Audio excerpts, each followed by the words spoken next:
Audio recording. Audio recording. Nice. All right, my man. So I am Joe Stroud, and this is Sean Waters, Yes. and we're coming to you from Tulum. And we actually, just to give some context, we met about 2 years ago at Holistica at the bar. We just happened to say a couple words, notice something. I can't even remember what it was necessarily. One thing led to another. We were talking for 3 hours, and yeah, I just connected very deep and had some similar paths. And then fast forward 2 years later, I'm back in Tulum. He's here for a quick bit. He just came from Thailand. I'm about to go to Thailand, and we're leaving our planes. He's gonna go to Colombia next, and we're leaving at like the same time. So anyway, and I was just riding on a scooter, hadn't talked to him in a while, and I was just like, yeah, what? There he is. And so here we are again. We've had some very interesting conversations related to our journeys, and I really feel like he carries some critical keys and pieces of the puzzle, at least for me. And so today I'm going to ask him some questions and just interview him on, I think, a previous conversation we had around the difference. I asked him the difference between Tantra and yoga. I'm someone who has gotten so to give some context, I've done tons of yoga, so is he. I'm not really too familiar with Tantra. Eye gazing and some energetic things that have happened in my body, specifically connecting with a woman, is kind of the gist of my experience with Tantra, and I don't fully understand it. And so, yeah, I'd love to just kind of pick up from, the couple times we've talked about it in the past week. Like our conversation yesterday, right? Yeah. So yeah, Sean, I don't know if you want to kind of lead off with anything else before we dive in terms of context and introduction. Yeah, so basically the last, I'd say, 2 years, I've been exploring, I guess, my own spirituality and the subject as a whole. And before that, I was only focused really on biohacking. That was kind of my main thing. I wasn't an atheist. I believed in the universe and whatever, but I wasn't as in touch with it as I am now. But I feel like I've been led to that to learn more about what is the nature of reality, what we are, what we're here for, and I've been given the opportunity, I guess, by the universe, by all the opportunities that have come up to explore that. Mm-hmm. I've been very lucky. But it originally started for me when I was younger. I was diagnosed with Crohn's disease. That was the sort of initial wake-up call, I guess. Yeah. That how I was living, how I was thinking needed to change. That was I call it an invitation. There you go. Yeah. So that's a bit of context. And I did a little bit of sort of health coaching and nutrition and stuff through an account I use called The Body Clock. That was kind of my thing for a while. But the last 2 years, I've kind of been a little bit unsure about taking that path and what I wanted to do effectively. But it ended up taking me down this other path. Especially when I came to Tulum, I met a lot of people, as you do. Mm-hmm. So, yeah, how do I bring it forward to the sort of? So yeah, I like you kind of bringing back up what brought you to Tulum, the Crohn's disease that you had. Yes. And this is one of the original conversations we had 2 years ago because the doctors, the Western medical system failed him basically. And he had to take matters into his own hands, which a lot of people are starting to do. They realize they're in this merry-go-round of the all-for-profit medical system we have, and here he comes to Tulum, where a lot of people notoriously are able to heal, whether it's the energy here, kind of the yoga and healing community here, but also just the energy of this land and the Mayans that were very tapped in. And I remember from our conversation 2 years ago, he was telling me that this is where the asteroid hit that killed the dinosaurs. Yes. It's right here near the Gulf of Mexico, which is why there's all these sandy white beaches. It's all quartz and the cenotes, yes, which have healing powers too, especially if you get in there on a full moon. And it was like flaming rock from the asteroid, which created these cenotes, and then even the water that's in the cenotes is frozen from the was frozen from the asteroid, so the melted, and it's literally water not of this earth, which is just something to think about, right there. And he told me this 2 years ago, and it absolutely blew my mind. I continue to kind of keep throwing this out there into conversations I was having with, my inner circle and other Tulum people. And then as I started getting more clarification, people were like nodding their heads like, yes, this is, because at first I was like, whoa, this is crazy. And I mean, of course, I'm open to everything, but it's kind of something that's that intense. It's like, it kind of takes a little bit to digest. But anyway, that spoke a lot to me, and the fact that he healed his Crohn's disease, and after 4 years of nothing working, and so anyway, yeah, I think there's anything else you want to comment on? Yeah, so I moved here, so I was under I was studying a guy called Dr. Jack Cruz and his work online that he's been releasing for years. It's very dense, but it talks about how environment is critical for humans. Not as much food's a part of it, but he's very anti-mainstream medicine and centralized medicine. So I went through nutrition and the Joe Rogan podcast and all that kind of stuff. I've spoke about that on other podcasts anyway, but effectively I came here and I used the sun and the strong magnetic field that's here, because there's less mass between the surface of the earth when we're grounding and the core of the earth, because a lot of the mass has been shattered from the asteroid. There's effectively, it allows the magnetic field from the core of the earth to come up and be stronger. So we have a stronger magnetic field here. So places like Merida, Tulum, Playa del Carmen, all these cenotes, they're very magnetic, and that has a huge influence on our biology. And magnetic fields, especially the Earth's magnetic fields, are those lower frequencies, not the higher frequency magnetic fields we get from technology, but the lower ones seem to prolong life and reduce inflammation. And yeah, it's quite profound. And I don't think we're even, the NIH and what they're funding isn't really like how the Earth can heal us, and the natural magnetic fields that we have in places, you can't really profit from that. As you said, it's a profit-driven medical system. So I think it's important that people understand that places heal just as much as plates of food can heal. Places heal as well, and that's kind of how that's what I'm trying to show people, is environment is like 90%. Yeah, absolutely. Environment, and I think as it relates to my journey, I think connection is a big piece. Yes. And if you look at some of the work that Gabor Mate has done, and he works with addicts, people who just cannot seem to get it right or get out of addiction. The trend with all of that was they're all disconnected.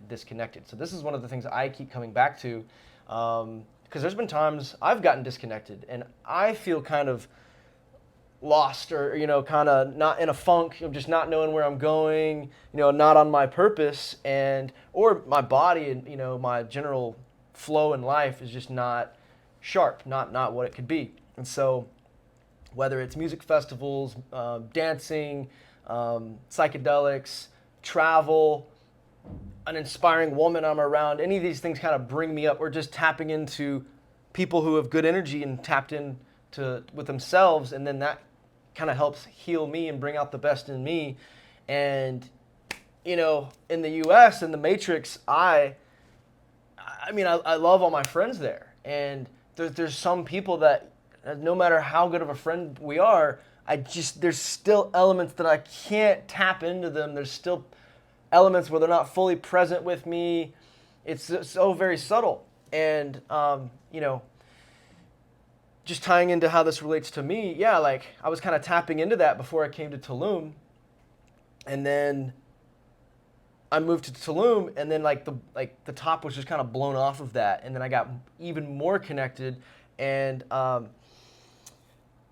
back to the environmental piece. Like all of a sudden, just because I was just around more of my tribe, entrepreneurs, kind of coaches, biohackers, people who are just all things mind, body, and spirit, and all about community and connection, and really, I would say an open-hearted community. That's very hard to find. A lot of that centers around yoga, which brought me into a lot of that, the cacao circles, the ecstatic dances, all these different modalities that surround it.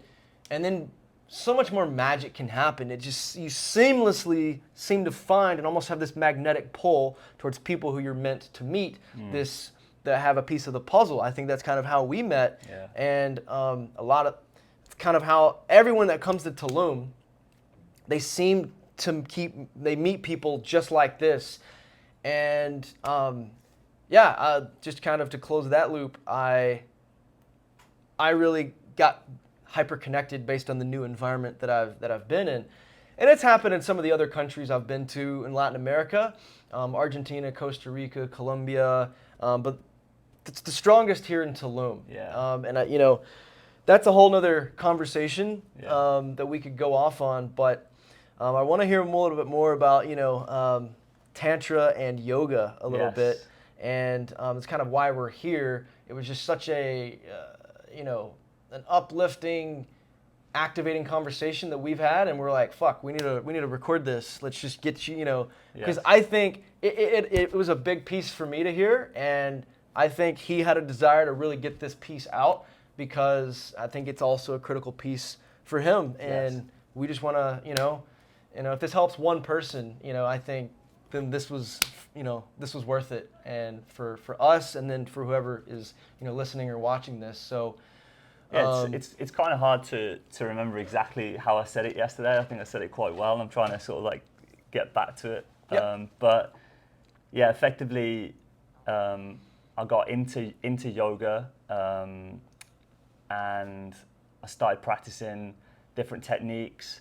Started out of hatha, ashtanga, stuff like that, but also Kriya yoga was where I started with the meditation side, which is kind of like a Kundalini technique. And effectively I found that a lot of the philosophy of yoga, I've really believed in it initially, but then within the last sort of 6 to 8 months, I've been reevaluating even what I've learned in yoga. So yoga is based on yoga is effectively a technique. It means union. It's Sanskrit for union, and it's very ancient, and it's very valuable, and I think everyone should do it. I think it's brilliant. I just want to say that. I think it's excellent. I think it's really, really, really good. And I guess where I'm at is probably a deeper perspective, a deeper nuance of someone who's been really diving deep and picking apart everything. And it might not be relevant or needed for everyone, and people be like, I don't need to know all this. Maybe I just need to do a bit of yoga. It helps improve my life. That's fine. It's more surface level. But if anyone's kind of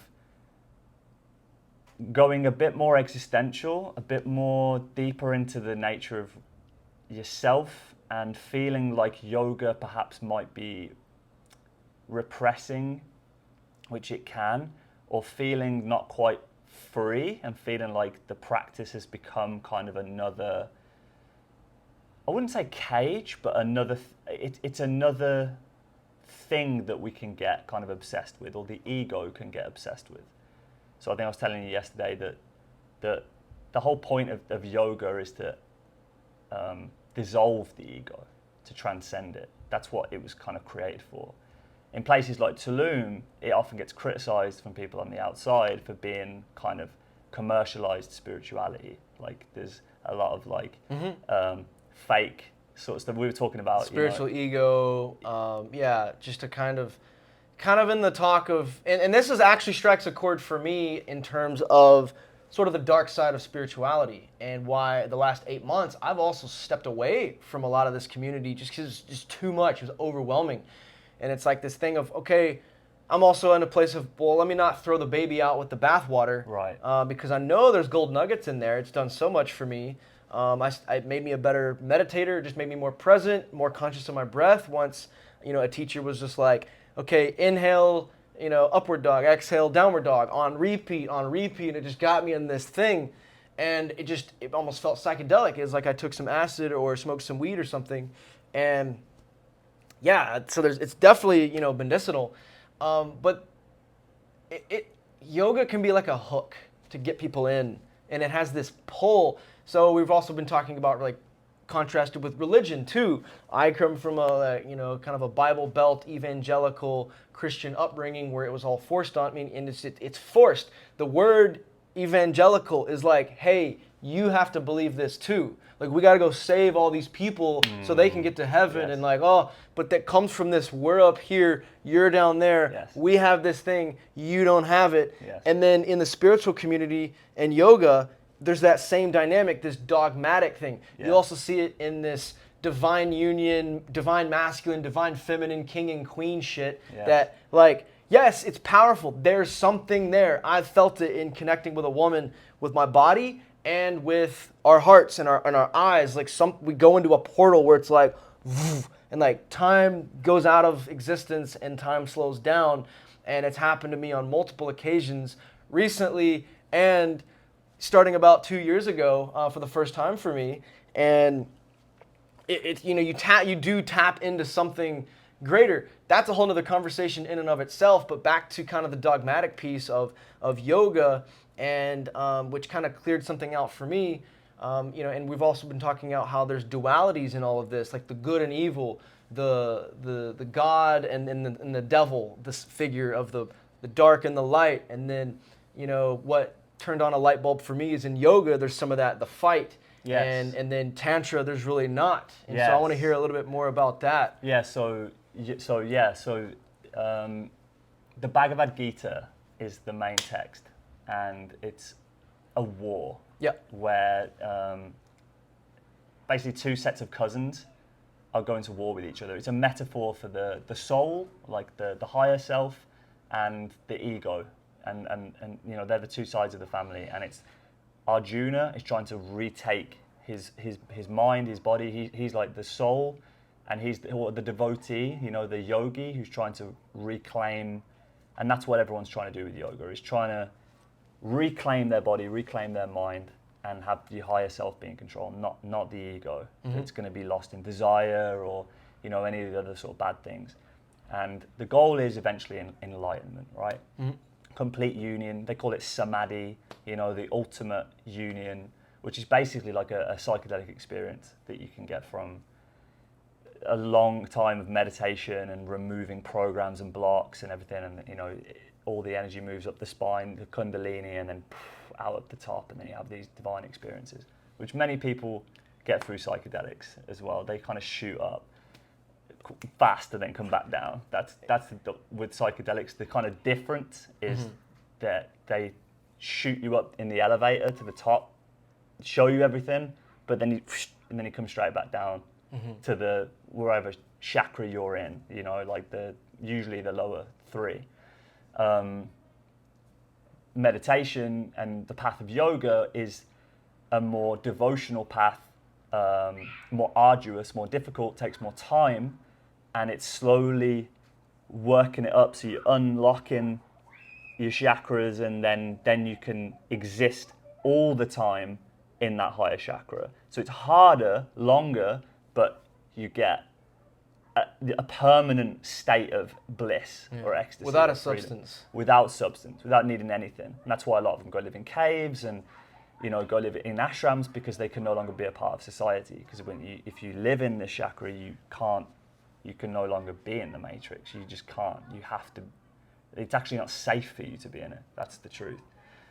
Tantra, in contrast to yoga, ancient Tantra, I'm not talking about the Tantra, the word Tantra has been bastardized, and it's been used as like tantric sex, like Kama Sutra, techniques for, you know, having sex with your partner or maybe multiple people. And when Tantra is used now, it kind of triggers like that sounds like kind of polyamorous, sexual spiritual circles. Like Koh Phangan in Thailand is called Tantra Island. There was no true tantra Like on just that like island. taboo, like some kind of Yes. voodoo, like kind of just. It sounds like Moroccan, sort of the progressive house we were listening to yesterday, mixed with a lot of like kind of different drugs, and people just like just fucking each other for like hours and then calling it. Yeah, like pseudo spiritual type of thing. Yeah. You know, some people that's Or like there's tantric sex coaches in Tulum who have some kind of weird methods and techniques and perhaps aren't pure in their intentions and stuff like bingo. that. Right. So that's the problem with saying the word tantra. But I really have loved listening to Osho talk about tantra, and he's helped me a hell of a lot. But I've also studied a lot of other different people on ancient tantra too, and I've really spent the last sort of 6 months learning like what it is. And there's many different elements. We can't get into it today. I'm sure we can do it another time if you know. But tantra, to in contrast to yoga, isn't the fight. Yoga is the fight. Yoga is the war. Every day to fight, you have to fight with your body, fight with your ego, overcome it, win that daily battle. That's the narrative in Hinduism and in yoga, is to overcome. And I don't think there's anything wrong with that. It's like the path of the warrior or the soldier. Tantra is the path of the king. King doesn't fight. And it's a lot more difficult because the ego loves the fight. It loves the challenge and it loves to fight. Sure. It loves the idea of a war. The ego likes anything it can kind of grasp onto and use as a challenge. So that's how yoga can sometimes be another attachment that can limit you from getting to that state of personal liberation or freedom or ecstasy, bliss, samadhi, whatever you want to call it. Many of them get stuck in it. There's even aspects of humility in yoga, like I don't buy any expensive clothes, like I live a simple life. I don't have sex, like Brahma. I don't eat meat. Brahmacharya, fasting, austerity. It's very sexual repression.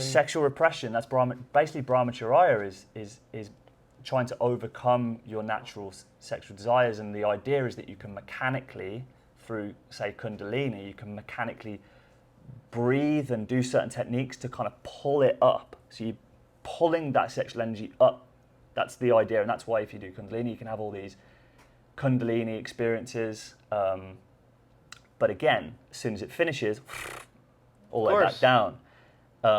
So the idea is that you just continuously do it, and then eventually, you'll purify, and then you'll be able to live in it. I feel like it's no different than the pursuit of money. Or I come from a fitness background, and yes, this is just another path. Anything can be a path. But for me, it was like a path to spirit. I feel like I get a lot of the benefits from yoga or any other path or practice because I would have massive downloads in the gym and like figuring out my shit and healing, on an intuitive level, but even tapped into source and almost a spiritual experience when I'm eating perfectly and maybe I've supplemented correctly and done everything right. And it's been this other path. But I think something that came up as you were sharing that is even this kind of thing of if I do all these things, well, then I'll be happy, and then I'll arrive, and then I'll get to the thing, and then I can have the dream girl in the house, and then the dream reality, the nirvana, whatever. And I see a lot of people in the Matrix doing this in a corporate path. They get their college degree, they get the job, they're miserable, but like, if I just got to pay my dues, and then I got to get this raise, and then this promotion. I've seen it happen with so many people. And it's just another thing of, well, let me do this, and this, and then I'll do what I really want. Then I'll live my purpose. And I think that's kind of how this conversation actually started is one, some of what I just said, but also kind of busting through, we touched on it earlier, the bullshit in spirituality. But to also not throw the baby out with the bathwater, find those gold nuggets, because I think this is really needed. This conversation of why this is relevant for the spiritual community, specifically Tulum, and even places like Austin, Texas, and maybe even Bali. I haven't been there yet, but I'm on my way. Absolutely. But yeah, I think that's kind of brought me back to like how this conversation even started. Yeah, yoga is all about in the future, then the ego will be dissolved. In the future, there will come a day, I'll do this now and then, like you said, And that, unfortunately, keeps you out of... We only ever have this moment now. There is really no future. We have now. And Tantra is about now. It's not about it's about becoming aware right now. It's instant. So it's been described like yoga is like a linear path and Tantra is like an upward path. It's vertical. So it's immediate. It's just a different plane. But it's far more subtle and difficult because the ego doesn't like the idea of it because it absolves it right now. Like there is no process, there's no need for progress, there's no need for philosophy, it's purely method. And the method doesn't matter. And like time doesn't matter. With the gym or financial success or whatever the thing is. You can be blissful now. You can be, if you are aware of what you are, you can have exactly what you want, your experience, which is all we really ever have. Because me and you right now could have stacks, we could have $1 million in cash right here on the table. But would it change our experience? No. Probably not. We probably feel how we're feeling, like a little bit buzzed off the caffeine, and that's about it, right? It wouldn't actually make a difference. We can go to different places. We could probably go to the beach club today and spend a load of money on food, but ultimately the experience doesn't really change. If you're not feeling good or joyful or happy, and that's obviously very, very often the case with millionaires, billionaires, is they don't really have anything more than you do. It just seems that way.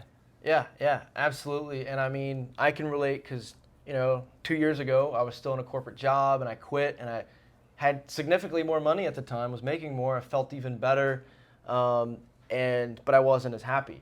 Now, I make less and I'm 50 times happier and I'm living my purpose. I'm traveling to more countries with less money now. Yeah. And yeah, I think we're going to take a pause here in a second and resume. But I think there's a lot of gold in this conversation, and especially this feeling of needing to arrive. And when we come back, I want to really talk about also the kind of the difference in how there's this contrast in yoga, and then in Tantra there is no contrast. You just are, or you can choose. I want to talk about our power to choose. A lot of people forget their actual power of what they're able to do. And they can choose anything. They can start writing a new script today, now. You can go talk to that girl right now. You can start that business, buy that plane ticket, because you're going to die one day. So it's like, why not? You can go ahead and have what you want or do the thing now, and get rid of all this filth that's in the way.